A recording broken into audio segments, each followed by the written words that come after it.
ضلالة في النار. أعوذ بالله السميع العليم من الشيطان الرجيم من همزه ونفخه ونفسه. بسم الله الرحمن الرحيم. والذين يكنزون الذهب والفضة ولا ينفقونها في سبيل الله فبشرهم بعذاب أليم يوم يحمى عليها في نار جهنم فتكوى بها ظهورهم وجباههم وجنوبهم هذا ما كنزتم لأنفسكم فذوقوا ما كنتم تكنزون.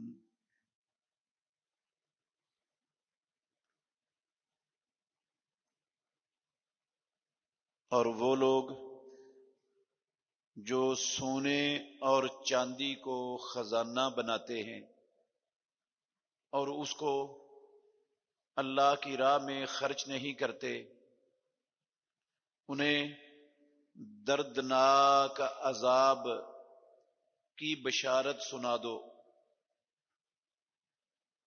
جس دن ان پر اس کو آگ پر گرم کیا جائے گا اور اس کے ساتھ ان کی پیٹھیں، ان کے پہلو اور ان کی پیشانیوں کو داغا جائے گا اور کہا جائے گا یہ ہے جو تم نے خزانہ کیا تھا، اب چکھو جو تم دنیا میں خزانہ بناتے تھے۔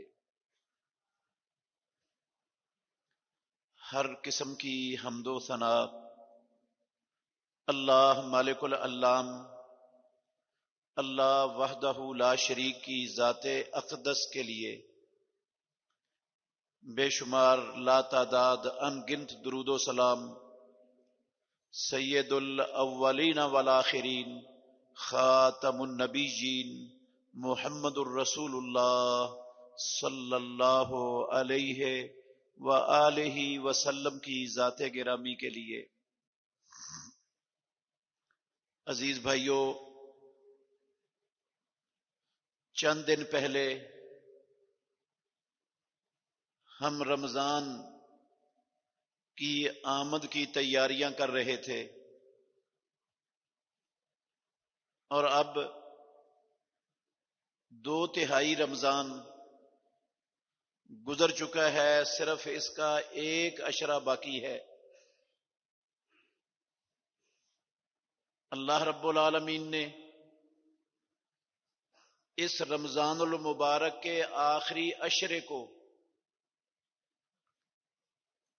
سال کے تمام عشروں پر فوقیت اور عظمت عطا فرمائی ہے۔ جو عظمت رمضان کے آخری عشرے کو ملی وہ نہ رمضان کے پہلے عشرے کو، نہ دوسرے عشرے کو، اور نہ ہی سال کے کسی بھی عشرے کو اللہ نے وہ عظمت، وہ شان، وہ فضیلت عطا نہیں کی جو اس عشرے کو اللہ رب العالمین نے عطا کی ہے۔ اس عشرے میں اللہ رب العالمین نے ایک رات ایسی رکھی ہے جس ایک رات کو مالک الملک نے 1000 مہینے کی عبادت سے افضل اور بہتر قرار دی ہے۔ وہ 1000 مہینہ جس میں یہ رات نہ ہو، بندہ اس 1000 مہینے کی عبادت کرے، 1000 مہینہ لیلۃ القدر کی رات کے بغیر اللہ کی عبادت میں صرف کر دے تو جتنی عظمت، جتنا اجر اور جتنا پروردگار کا تقرب بندے کو اس سے ملتا ہے، 1000 مہینہ مسلسل عبادت کر کے اس سے زیادہ اجر پروردگار اس ایک رات کی عبادت کا بندے کو عطا فرما دیتا ہے.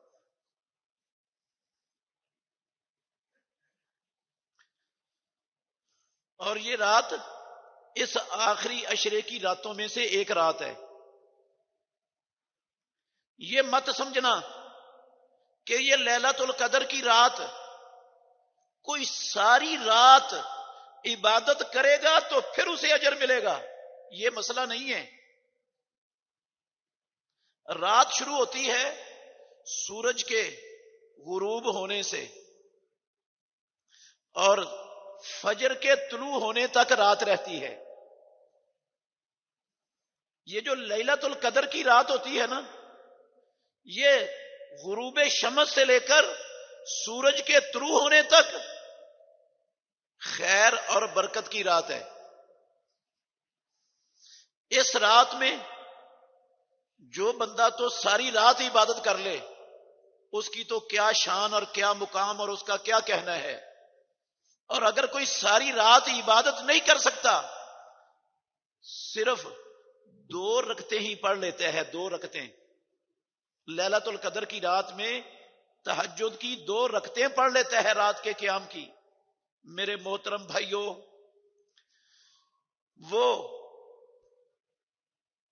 84 سال کے اندر پڑھی جانے والی 2 تہجد کی رکعتوں سے افضل ہو جانی.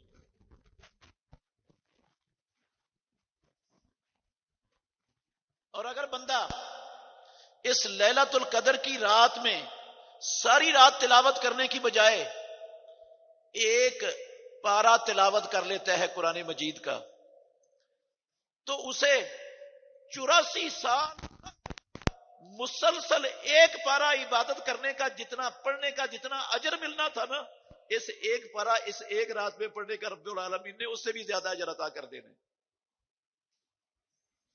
ایک بندہ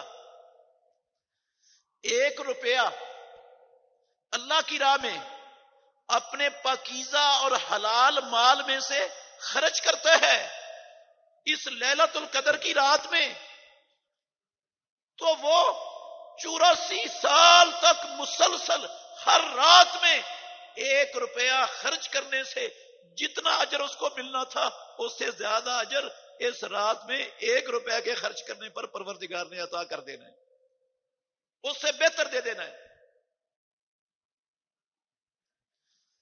اللہ اکبر. یہ عظمت اس رمضان المبارک کے آخری عشرے کو عطا فرمائی ہے رب العالمین نے.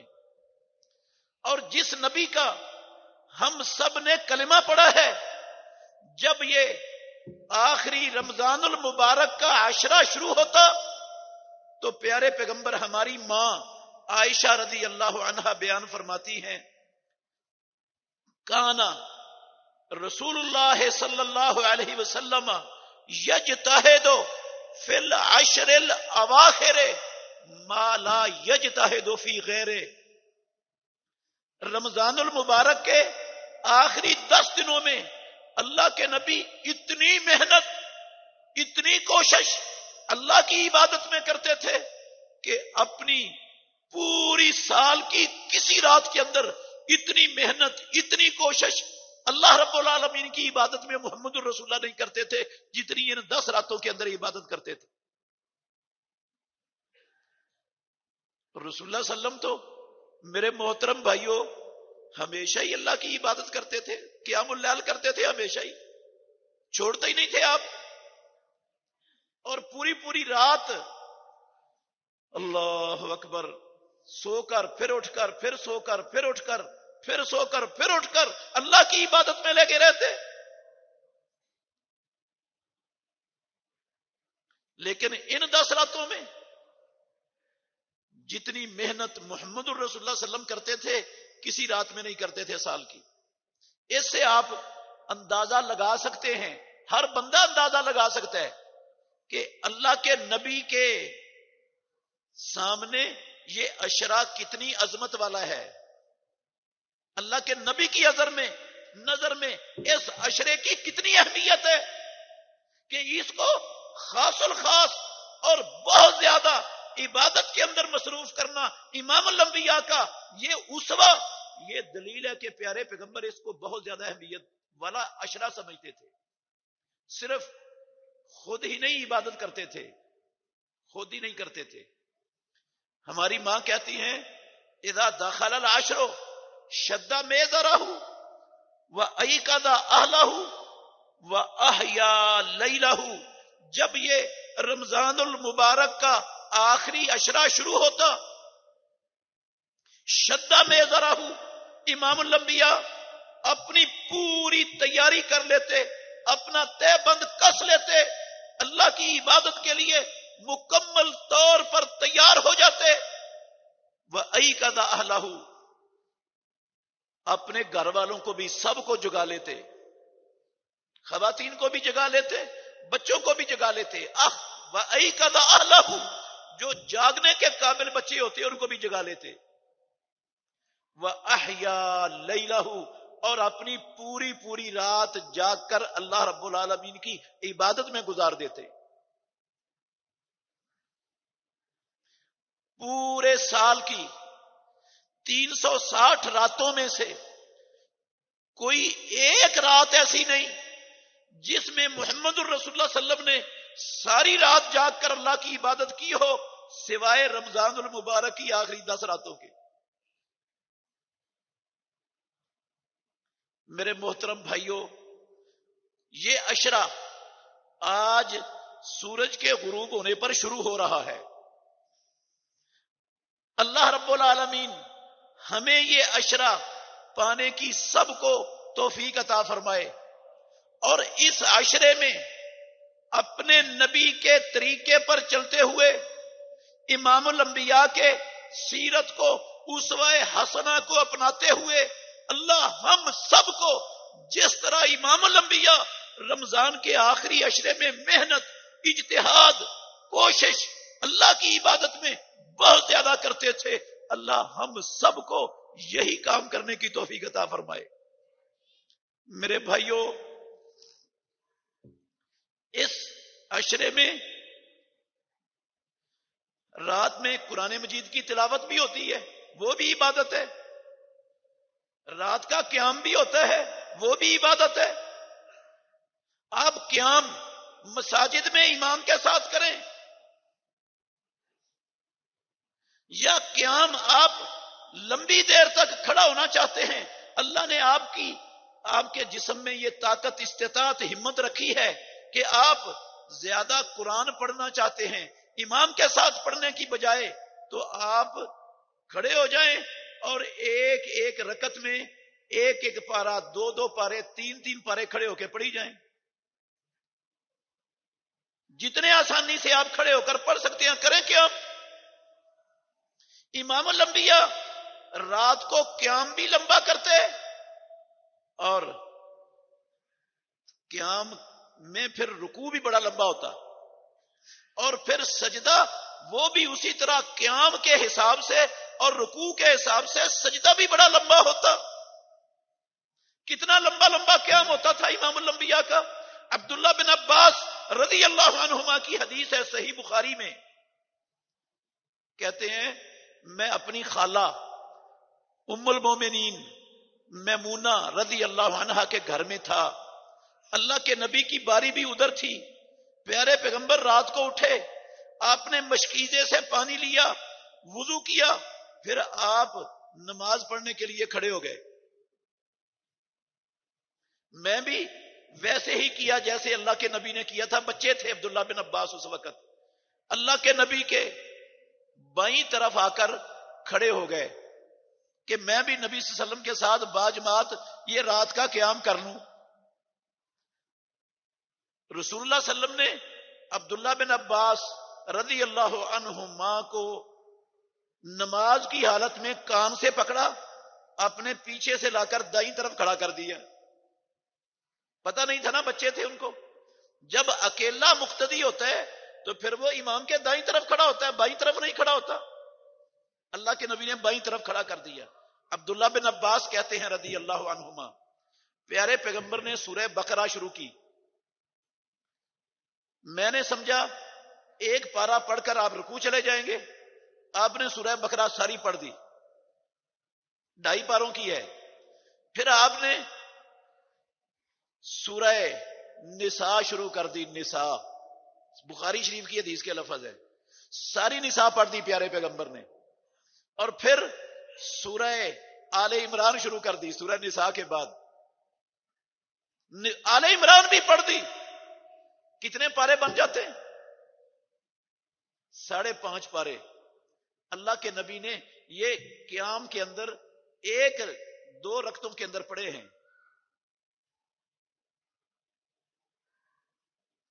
تو ہم بھی کر سکتے ہیں یہ قیام. بسا اوقات لوگوں کو امام کے ساتھ پڑھتے ہوئے خشوع خضوع نہیں رہتا، توجہ نہیں رہتی. اگر وہ خود قرآن موبائل پر یا مصحف پر دیکھ کر پڑھ رہا ہو اور قیام کر رہا ہو اور اس کی نیت ہو لیلۃ القدر کی رات کی عبادت کرنے کی، امام الانبیاء کے اسوہ حسنہ پر چلنے کی، اللہ کے نبی کے طریقے کو اپنا کر اللہ رب العالمین کی رضا اور خوشنودی کو پانے کی، تو میرے بھائیوں وہ یہ زیادہ افضل اور زیادہ بہتر ہے وہ اکیلا لمبا قیام کر لے. لمبا قیام کرے، جتنا زیادہ پڑھ سکتا ہے پڑھے قرآن. نیند وہ فجر کی نماز پڑھ کر جو ہے نا وہ زور تک اس کی نیند پوری ہو جائے گی. نیند پوری کر لے دن کو. سارا سال ہر بندہ اپنی دنیا داری کے لیے، دنیا کے سٹیٹس کو بہتر کرنے کے لیے، دنیا میں آسائشیں سہولتیں حاصل کرنے کے لیے، دنیا میں امن اور سکون پانے کے لیے سارا سال بندہ محنت کرتا ہے. سارا سال کوئی کسر نہیں چھوڑتا. اوور ٹائم بھی لگاتا ہے، اپنے آپ کو تھکاتا ہے، مشکل سے مشکل کام بھی کرتا ہے، ہٹتا نہیں ہے. صرف اس لیے کرتا ہے کہ میری دنیا کی زندگی بہتر ہو جائے، دنیا میں خوشحالی مل جائے، دنیا میں سکون، اطمینان، امن والی زندگی میسر آ جائے. میرے بھائیوں سارا سال بندہ محنت کرے، 12 گھنٹے ڈیوٹی دے، 16 گھنٹے تک وہ اوور ٹائم بھی لگائے، 18 گھنٹے اوور ٹائم لگا لے. میں اللہ کے گھر میں کھڑا ہوں، پیدا کرنے والے کی قسم اٹھا کے کہہ سکتا ہوں روزی اتنی ملنی ہے جتنی اللہ نے اس کے مقدر میں لکھ دی ہے، اس سے زیادہ کھا کوئی نہیں سکتی.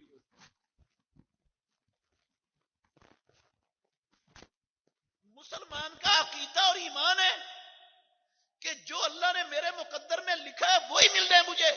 اس کے باوجود کتنی محنت، کتنی بھاگ دوڑ، کتنی کوشش. اور میرے بھائیوں اللہ نے جو ہمارے مقدر میں لکھا ہے نا اس کے لیے اسباب بھی پیدا کر دینے، وسائل بھی مہیا ہو جانے ہیں اور وہ مل کے ہی رہنا ہے. ایک لقمہ چھوڑ کے اس کا ہم نے دنیا سے نہیں جانا، وہ مل کے رہنا ہے.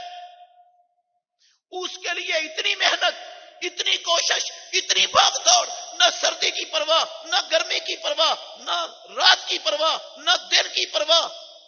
بھٹی کے اوپر کھڑے ہو کر اللہ کی قسم سخت گرمیوں میں گرم بھٹی کے اوپر آگ کے سامنے کھڑے ہو کر محنت مزدوری کرنے والے، چلچلاتی دھوپ میں سخت گرمی میں تداریاں اٹھا اٹھا کے دوسری تیسری منزل پر اینٹیں لے کر چڑھنے والے کچھ تھوڑی مزدوری کرتے ہیں.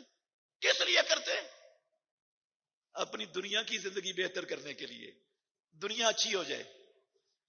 میرے بھائیوں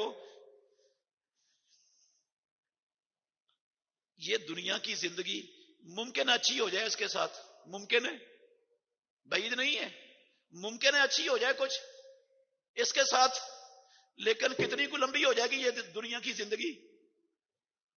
100 سال سے زیادہ ہو جائے گی. 100 سال تک کتنے لوگ پہنچتے ہیں ہمارے معاشرے میں؟ اتنی ناپائیدار اور اتنی معمولی زندگی کے لیے اتنی محنت.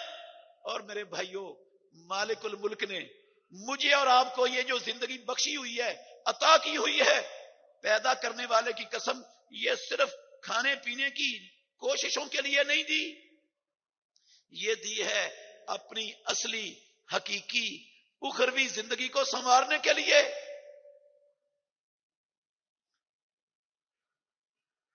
وہ پیسوں سے نہیں سنورتی، بینک بیلنس سے نہیں سنورتی، جائیدادوں جاگیروں سے نہیں سنورتی، عہدوں منصبوں سے نہیں سنورتی، وہ سنورتی ہے پیدا کرنے والے کی عبادت کر کے،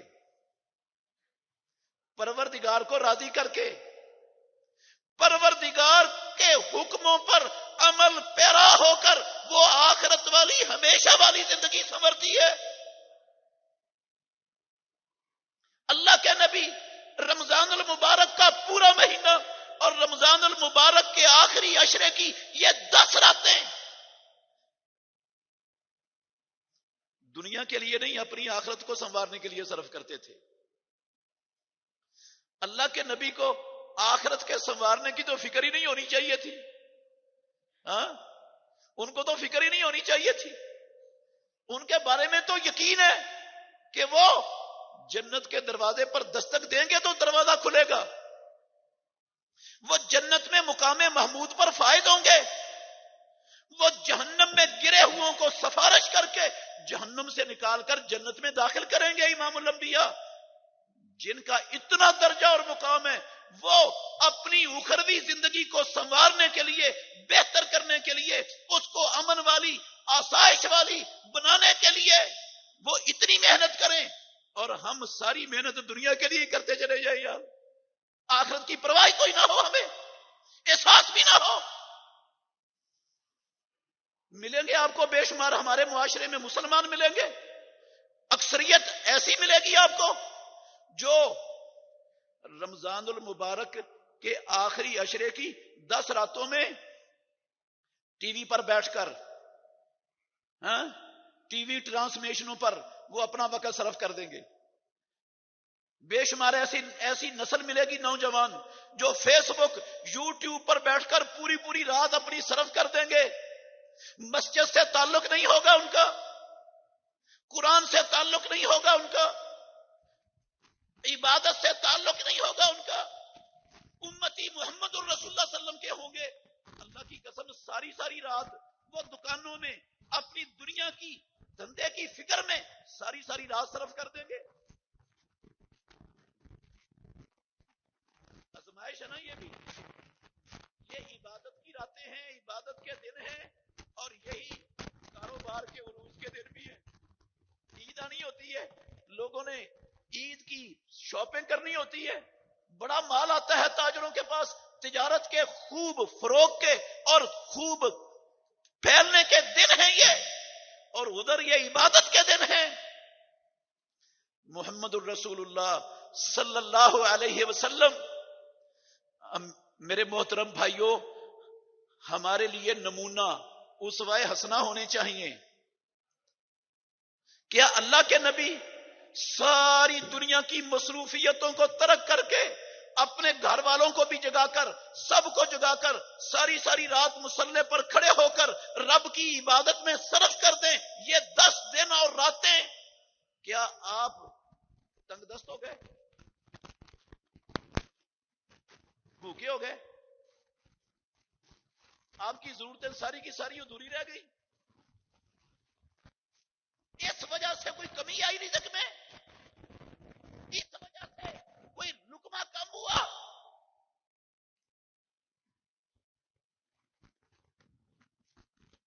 پورا سال دنیا کے لیے بڑا ہے، پورا سال تھوڑا ہے یار۔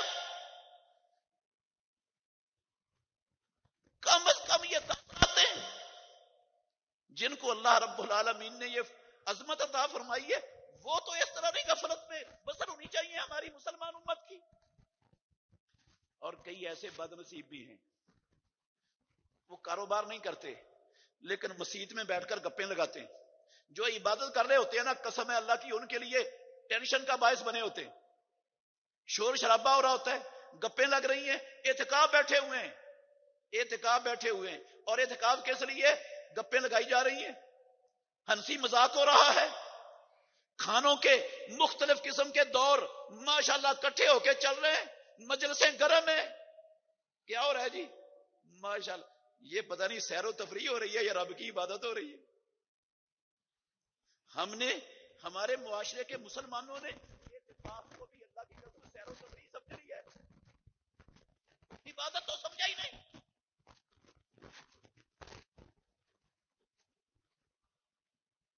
راتوں کو اچھا 5 راتوں کو سونے والی بنایا ہے اور 5 راتوں کو کہتے ہیں جاگنے والی بنایا ہے. جو 5 راتیں جاگنے والی ہے وہ بھی گپوں میں، شور شرابے میں، ہلے گلے میں، مختلف قسم کی ڈشوں کے چلانے میں، غیبتوں چگلیوں میں، مذاق میں، موبائل پر.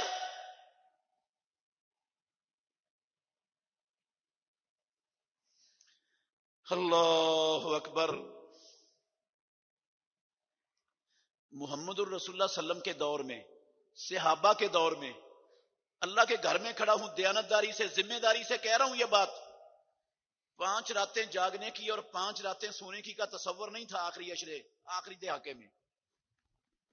قسم اللہ کی نہیں تھا تصور ان میں تصور تھا 10 کی 10 راتیں جاگنے کا. ہمارے ہاں تصور کیا ہے؟ جو 21ویں رات ہے، 22ویں رات، 23ویں رات ہے، 25ویں رات ہے، 27ویں اور 29ویں رات ہے. آپ جس مسجد میں چلے جائیں، یہ میں آپ کو دیانتداری سے بتا رہا ہوں، آپ کو یہی ملے گا جو میں آپ کو بتا رہا ہوں. ان راتوں میں 1 صف، 2 صف، 3 صفیں نمازیوں کی بڑھ جائیں گی. اور جو بیچ والی راتیں ہیں نا، یہ 22ویں رات ہے اور جناب 24ویں رات ہے اور 26ویں رات ہے، نمازی آدھے رہ جائیں گے. کیوں؟ یہ سونے کی راتیں ہیں، یہ کاروبار کرنے کی راتیں، یہ عبادت کی ہے ہی نہیں. اور میرے محترم بھائیوں، یہ لیلۃ القدر، اعتکاف بھی اللہ کے نبی بیٹھتے تھے. اعتکاف کا سب سے بڑا مقصد بھی دنیا کی تمام ضرورتوں سے، دنیا کی تمام مصروفیتوں سے اپنے آپ کو توڑ کر اپنے رب کے ساتھ تعلق 10 راتیں رب کے ساتھ جوڑ کر گزارنا، یہ اعتکاف کا اصل مقصد ہے. اور مقصد ہے وہ رات مل جائے، وہ عظمت والی، برکت والی، مبارک رات مل جائے جو 1000 مہینے کی عبادت سے افضل ہے، اور میں تھوڑا سا عمل کر کے رب کی بہت زیادہ قربتوں کا مستحق بن جاؤں.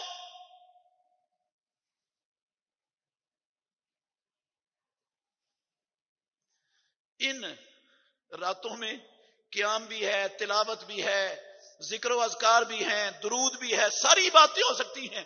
اور ایک بہت بڑی عبادت میرے بھائیوں ان دنوں میں ہے صدقہ خیرات، زکوٰۃ دینا، اللہ کی راہ میں رب کا دیا ہوا مال خرچ کرنا. مالی عبادت ہے، مالی عبادت. جس طرح بدنی عبادتیں ہوتی ہیں نا، اس طرح مالی عبادتیں بھی ہیں.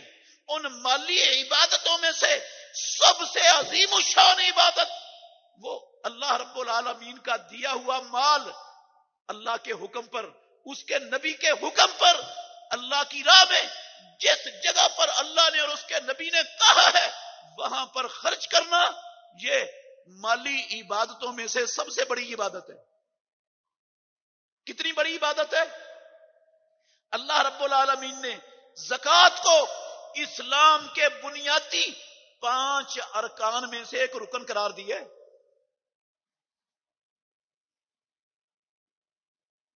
فرض کیا اپنے بندوں پر.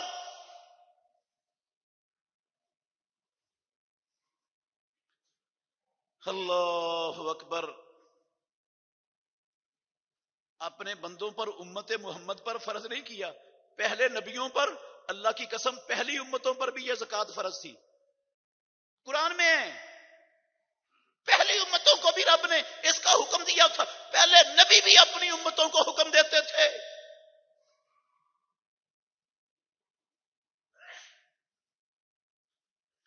قرآن مجید میں اللہ رب العالمین نے 28 مقامات پر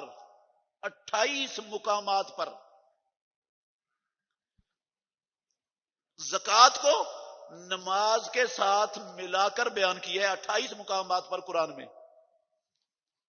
کلمہ پڑھنے کے بعد سب سے بڑا فریضہ 5 وقت کی نماز، اس کے بعد سب سے بڑا فریضہ وہ زکوٰۃ ہے.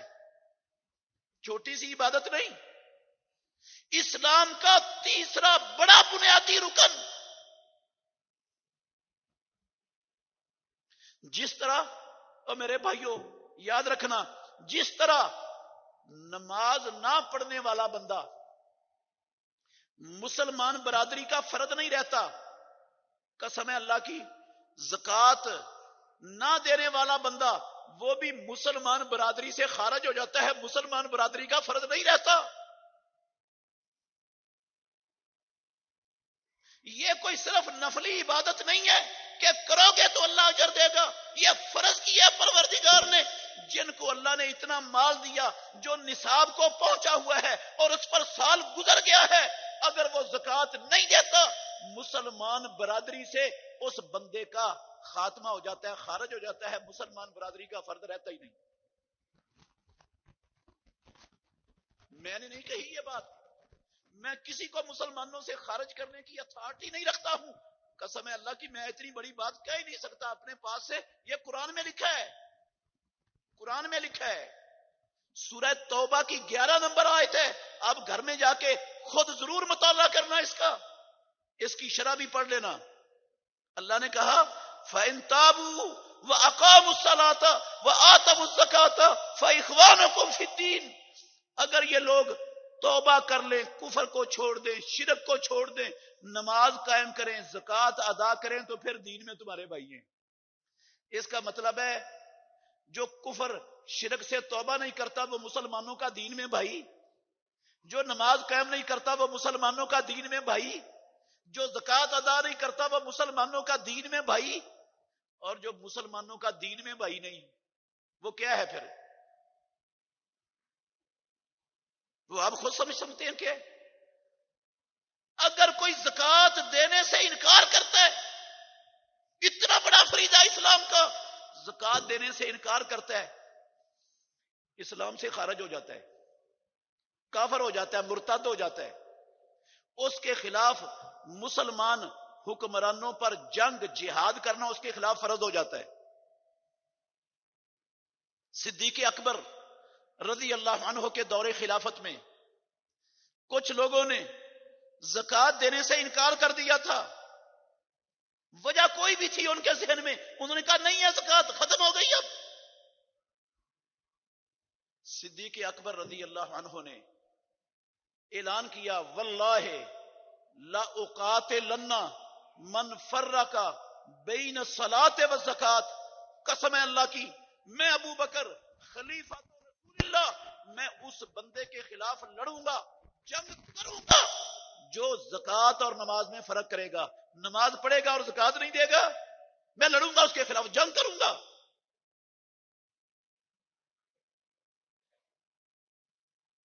قرآن میں 28 مقامات پر اللہ نے نماز کے ساتھ زکوٰۃ کو ذکر کیا، اور یہ نماز اور زکوٰۃ میں فرق کر رہا ہے، ایک کو مانتا ہے دوسرے کا منکر ہے۔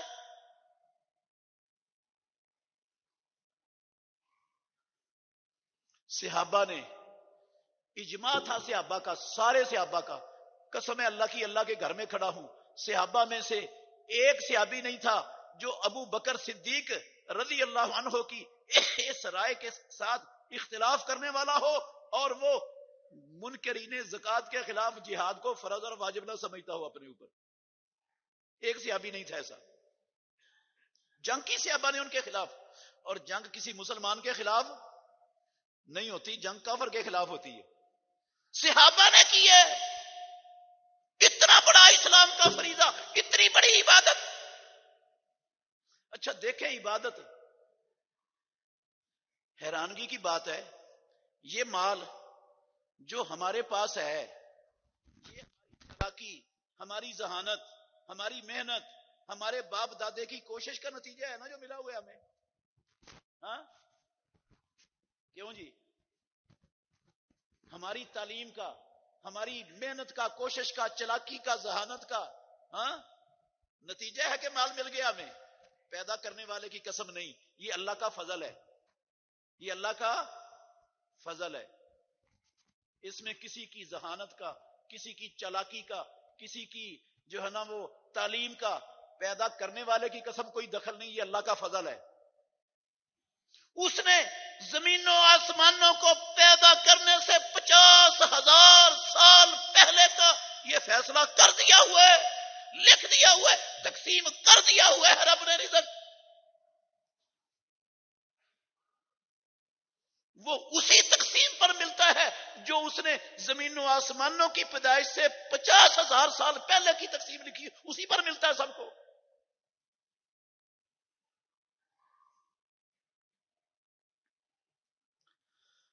دیا رب نے، اور رب ہمیں دے کے کہتا ہے اس کا 40واں حصہ، اس کا 20واں حصہ، اس کا 10واں حصہ مجھے دے دو.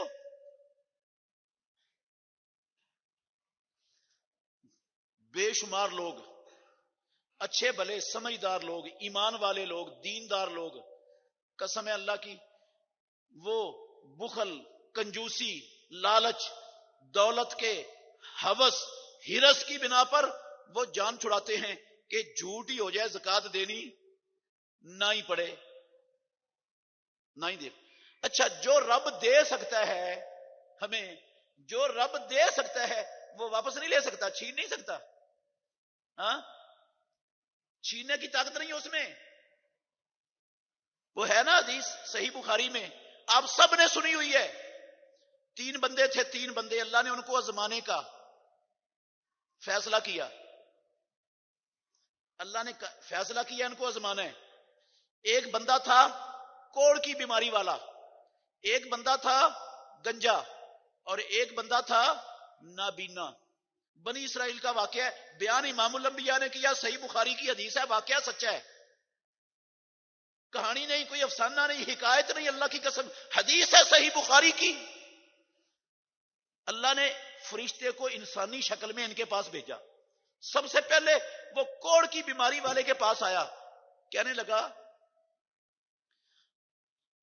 بھائی تو کیا چاہتا ہے،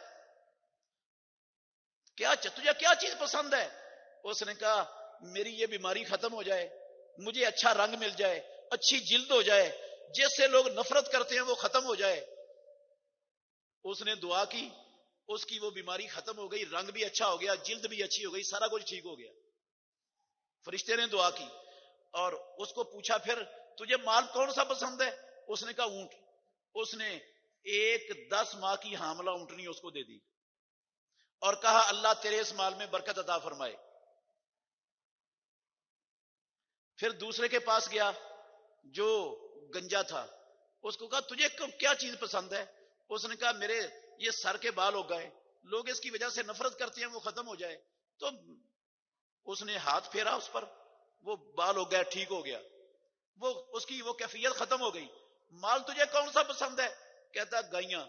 ایک گائیں حاملہ دے دی اسے، کہا اللہ تیرے اس مال میں برکت عطا فرمائے.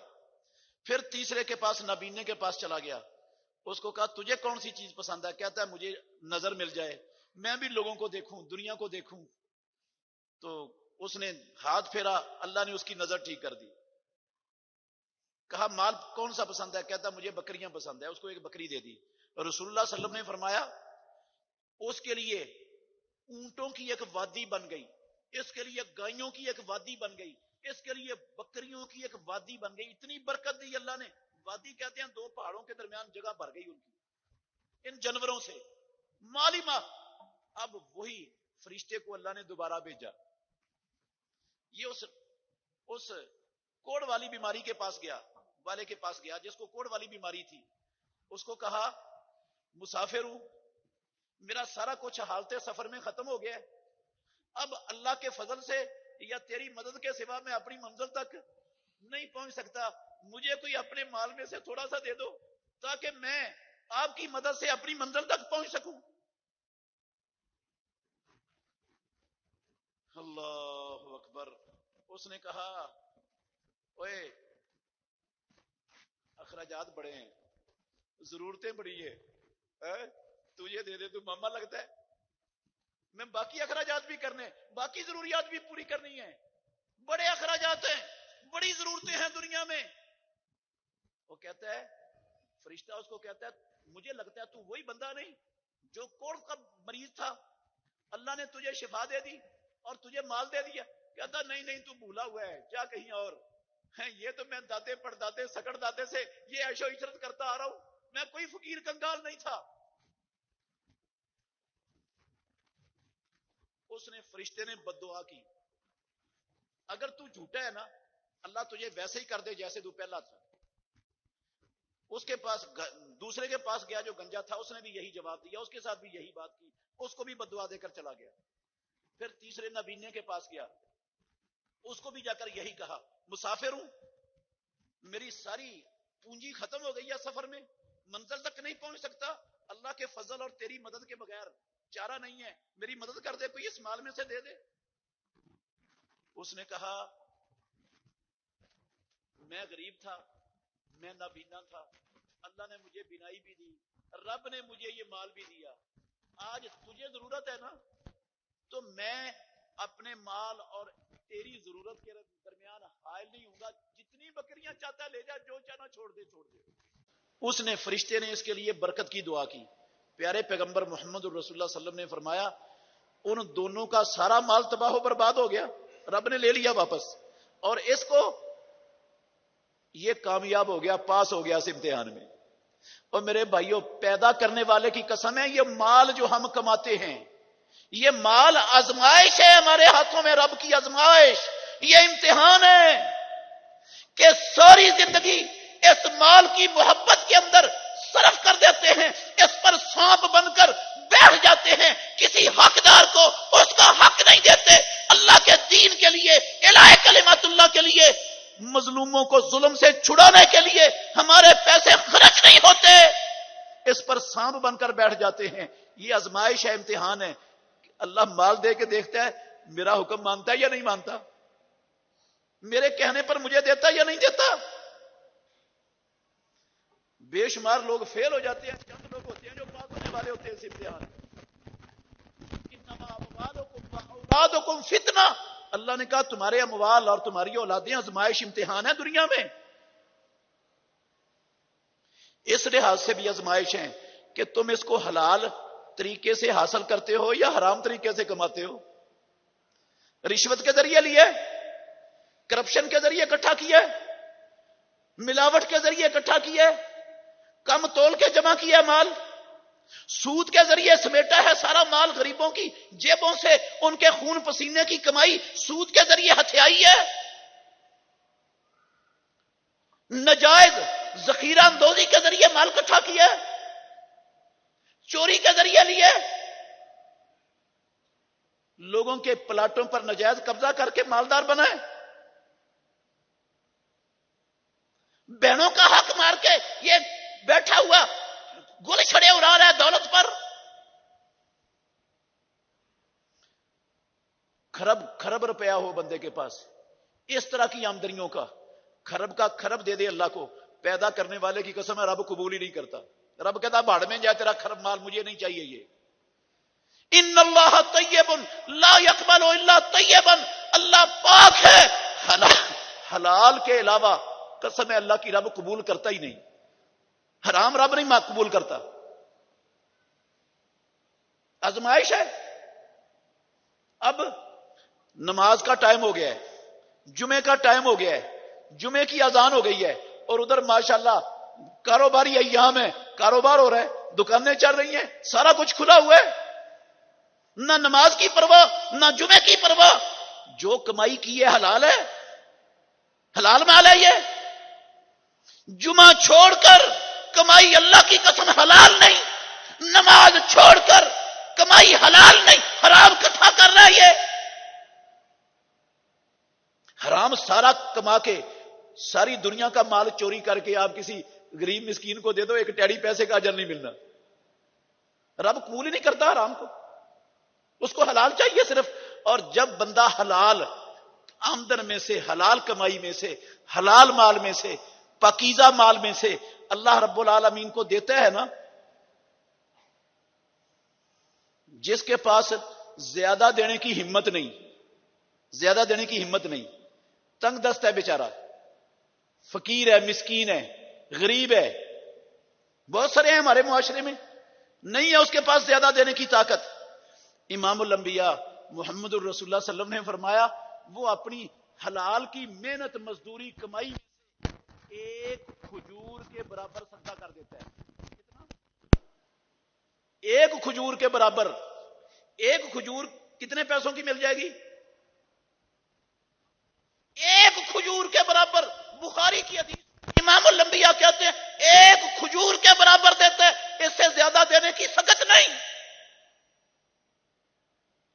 اچھا ایک کھجور کے برابر دیے.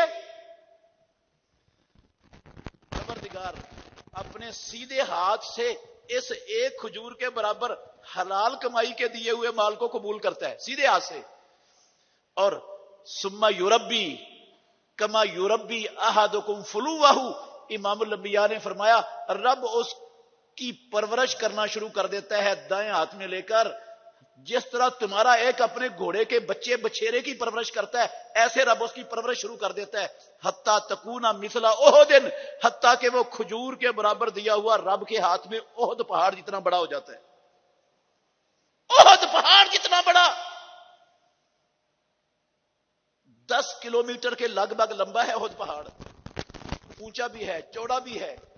احد پہاڑ کے برابر ایک کھجور کے برابر دیا تھا. غریبوں کو بھی تنگ دستوں کو بھی اللہ کی راہ میں دیتے ہوئے تھوڑی اللہ کی قسم شرم نہیں محسوس کرنی چاہیے، نہ اس کو حقیر سمجھنا چاہیے. یہ حقیر نہیں ہے. جتنی تیری پسلی ہے تو اتنا دے دے رب کو، حقیر مت سمجھ اس کو. یہی تیرے لیے قیامت کے دن احد پہاڑ جتنا بڑا بنا کے رب تجھے عطا کر دے گا. اور یہ بھی کہا محمد الرسول اللہ صلی اللہ علیہ وسلم نے اتقوا النار ولو بشق تمرۃ. او اللہ کے بندو، او اللہ کے بندو، اتقوا النار ولو بشق تمرۃ. شق تمرۃ صحیح بخاری کی حدیث ہے. جہنم کی آگ سے بچنا چاہتے ہو نا، بچنا چاہتے ہو نا جہنم سے، تو اتقوا النار ولو بشق تمرۃ. صدقہ کرو، کھجور آدھی کھجور دے کے اپنے آپ کو جہنم سے بچا سکتے ہو بچا لو. آدھی کھجور سے بھی رب بچا دے گا جہنم سے. جس کے پاس آدھی کھجور دینے کی استطاعت ہے وہ آدھی کھجور دے دے، قسم ہے اللہ کی رب اس کے ساتھ جہنم سے بچا دے گا اسے. اور جس کے پاس زیادہ ہے وہ زیادہ دے دے. جتنا زیادہ دے گا اتنا پروردگار بھی اس کو اتنا زیادہ ہی لوٹائے گا. کہا تھا نا اسماء رضی اللہ عنہا کو رسول اللہ صلی اللہ علیہ وسلم نے انفقی ولا تو کی فیو کا علیہ کے. عائشہ اپنا اسماء اللہ کی راہ میں دینا، اپنی تجوری کا منہ بند کر کے نہ رکھنا. تو بند کرے گی نا تجوری کا منہ جو رب نے تجھے دیا ہے، اللہ بھی اپنے خزانوں کا منہ تیرے سے بند کر لے گا. یبن آدم انفق علیک. اللہ کہتے ہو آدم کے بیٹے تو مجھے دے، میں تیرے اوپر خرچ کروں گا. میں مالک تیرے، مجھے میرے لیے خرچ کر، میں تجھ پر خرچ کروں گا. وما انفقتم من شيء فهو يخلفه وهو خير الرازقين. جو دو گے رب کو، رب تجوری کی جگہ خالی نہیں رہنے دے گا، اس کی جگہ پر اور مال دے دے گا، اور اس سے بہتر رزق دینے والا کوئی نہیں. اور امام الانبیاء کہا کرتے تھے ما نقصت صدقۃ من مال. زکات دینے سے، رب کا حق نکالنے سے، رب کا حصہ نکالنے سے، مستحق لوگوں پر خرچ کرنے سے، اللہ کے دین کو دینے سے مال تھوڑا کوئی نہیں ہوتا، تھوڑا نہیں ہوتا. غلط ہے نا بات رسول اللہ کی، ہے نا؟ غلط ہے نا؟ تھوڑا ہوتا ہے. شیطان کہتا تھوڑا ہوتا ہے. شیطان کہتا کیا؟ تھوڑا ہوتا ہے. الشیطان یعدکم الفقر ویأمرکم بالفحشاء. اللہ نے کہا شیطان کہتا دو گے اللہ کو تو فقیر ہو جاؤ گے، کنگال ہو جاؤ گے، تیرا کاروبار بیٹھ جائے گا، ڈوب جائے گا، ناکام ہو جائے گا. نہ دے رب کی راہ میں، نہ خرچ کر. واللہ یعدکم مغفرۃ منہ وفضلا. اللہ کہتا تو دے کے دیکھ، میں تیرے گناہ بھی معاف کر دوں گا، تیرے لیے اپنے فضل کے دروازے بھی کھول دوں گا. ہمیں شیطان کے قول پر رب کے قول سے زیادہ یقین ہے. امت مسلمہ کو رب کے فرمان پر اللہ کی قسم تسلی نہیں، یقین نہیں، جتنا یقین شیطان کی بات پر ہے.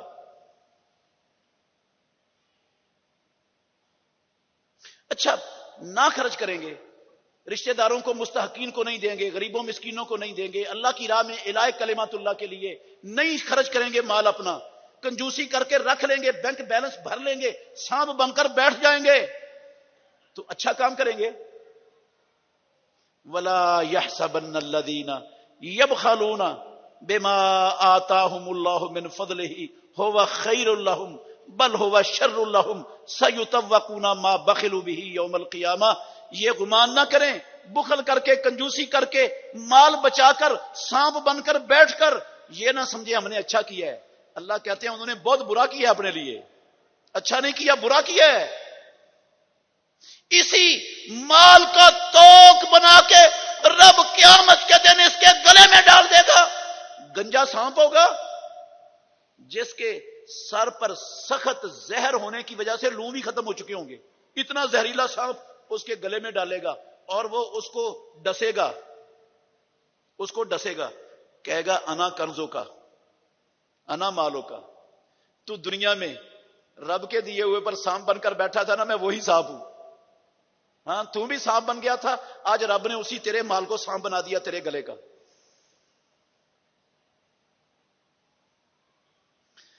او میرے بھائیوں، زکوٰۃ مسلمان کے 4 قسم کے اموال پر فرض ہے. صرف ایک کا میں آپ کو بتلاتا ہوں، وہ ہے روپے، پیسے اور سونے چاندی. سونے کا نصاب ہے 7.5 تولے اور چاندی کا نصاب ہے 52.5 تولے. اگر بندے کے پاس 7.5 تولے یا اس سے زیادہ سونا موجود ہے تو زکوٰۃ اس میں سے فرض ہے. نہیں دے گا زکوٰۃ، نہیں دے گا تو اسی سونے کو آگ کے اندر تپا کر، آگ جیسا بنا کر اس کی پیشانی پر، اس کے پہلو پر، اس کی پیٹھوں پر لگایا جائے گا قیامت والے دن. اور اللہ کہے گا ہذا ما کنزتم، اور بڑھاؤ خزانہ، اور نہ دو رب کا حق اس میں سے، اور جمع کر کر کے رکھو اس کو. فذوقوا ما کنتم تکنزون. اور جو پیسے ہیں یہ الگ کوئی جنس نہیں ہے، یہ سونے چاندی کی ہی رسیدیں ہیں. پیسے چاہے آپ کے گھر میں پڑے ہیں کیش کی شکل میں، چاہے کسی کے پاس آپ نے قرض رکھے، امانت رکھے ہوئے ہیں، پیسے آپ کے ہیں، مالک آپ ہیں. کسی کو قرض دیا ہوا ہے، مالک اس پیسے کے آپ ہیں. کاروبار میں انویسٹ ہیں، کوئی کسی قسم کا کاروبار ہے، پلاٹوں کا کاروبار ہے، گاڑیوں کا کاروبار ہے، اور جس چیز کی بھی خرید و فروخت کا کاروبار آپ کا ہے، اس کے اندر جتنے پیسے انویسٹ ہیں ان سارے پیسوں پر ہر سال زکوٰۃ دینا فرض ہے آپ پر. کم از کم کتنے پیسے ہوں بندے پر تو زکوٰۃ فرض ہو جاتی ہے. کم از کم کتنے پیسے ہوں، سال گزر جائے تو زکوٰۃ دینا فرض ہے مسلمان پر. نہیں دیتا تو مسلمان برادری سے خارج ہوتا ہے. کتنے پیسے؟ 52.5 تولے چاندی. آپ پوچھ لیں کسی زرگر سے، آپ کو بتا دے گا آج کل اس کی کیا قیمت ہے. میرا خیال کوئی 60-65 ہزار روپیہ اس کے قریب ہوگی. اتنے کو پیسے اگر بندے کے پاس 60-65 ہزار روپیہ سال بھر پڑا رہا ہے، گزر گیا ہے، تو اس پر زکوٰۃ دینی فرض ہے. اس میں سے وہ دل کی خوشی سے زکوٰۃ دے، پورے دل سے دے. کو دے گا پروردگار اس کو 10 گنا کر کے، 700 گنا کر کے، 1400 گنے کر کے، 2800 گنے کر کے، 5600 گنے کر کے، اللہ کی قسم اتنے گنے کر کے لوٹائے گا جن گنوں کا دنیا میں کوئی کمپیوٹر حساب ہی نہیں کر سکتا. یہ وعدہ ہے اللہ رب العالمین کا. مثل الذین ينفقون اموالهم فی سبیل اللہ کمثل حبۃ انبتت 7 سنابل فی کل سنبلۃ 100 حبۃ واللہ یضاعف لمن یشاء واللہ واسع علیم. یہ سمجھ لو یہ ہمارے پاس، ہمارے ہاتھوں میں جو مال ہے نا، یہ آزمائش ہے رب کی ہمارے اوپر. آزمائش ہے، امتحان ہے. ہم امتحان میں ہیں، ہم پیپر حل کر رہے ہیں. اس میں پاس ہونا یا فیل ہونا یہ میرے اور آپ کے اپنے اختیار میں ہے. امتحان میں ہیں ہم اس مال کی وجہ سے.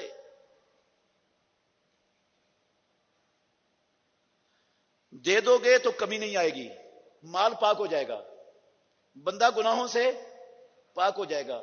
کعبے کے رب کی قسم ہے مال زیادہ ہو جائے گا، بڑھ جائے گا، مال میں رب برکت پیدا کر دے گا. اور معاشرے کے جو مفلوق الحال لوگ ہیں، الہ کلمات اللہ کی ضرورتیں معاشرے میں پوری ہو جائیں گی. اللہ کے دین کے غلبے کے راستے کھل جائیں گے، اور میرے لیے وہ اجر کا باعث بن جائے گا۔ رب کی عبادت کروں گا، اور عبادت بھی مالی عبادات میں سے سب سے بڑی عبادت ہے، عبادت ہے، پیدا کیا ہے جس کے لیے پروردگار نے ہمیں۔ اس لیے اس میں مسلمان خاص طور پر کلمہ پڑھنے والا، نماز پڑھنے والا، روزہ رکھنے والا، اس کو زیب نہیں دیتا وہ اللہ کی راہ میں خرچ کرنے کے حوالے سے بخیل ہو، کنجوس ہو۔ یہ اللہ کی قسم بڑی خطرناک بیماری ہے، یہ بخل کی، یہ کنجوسی کی، یہ ہوس اور ہرس مال کی بڑی خطرناک بیماری ہے۔ یہ بندے کے ایمان کا ستیہ ناش کر دیتی ہے، چھوٹی سی نہیں، ایمان کو تباہ کر دیتی ہے۔ اللہ کے نبی نے ایمان کی تعریف کرتے ہوئے حدیث جبرائیل میں اور حدیث وفد عبد القیس میں زکوٰۃ کو ایمان قرار دیا۔ ایمان جو زکوٰۃ نہیں دیتا ایمان ختم، اس کا ہے ہی نہیں ایمان اس کے پاس۔ ایمان کی تعریف زکوٰۃ نہ دینے والے پر صادق آتی نہیں، اور ایمان ختم ہو گیا تو روزہ کام نہیں آئے گا، جمعہ کام نہیں آئے گا، حج عمرہ کام نہیں آئے گا، کوئی عبادت کام نہیں آئے گی۔ ایمان ختم ہو گیا، سب کچھ برباد ہے، ہر شے برباد ہے۔ اللہ مجھے اور آپ کو سمجھنے کی، عمل کرنے کی توفیق عطا فرمائے۔ آخر دعوانا الحمدللہ رب العالمین۔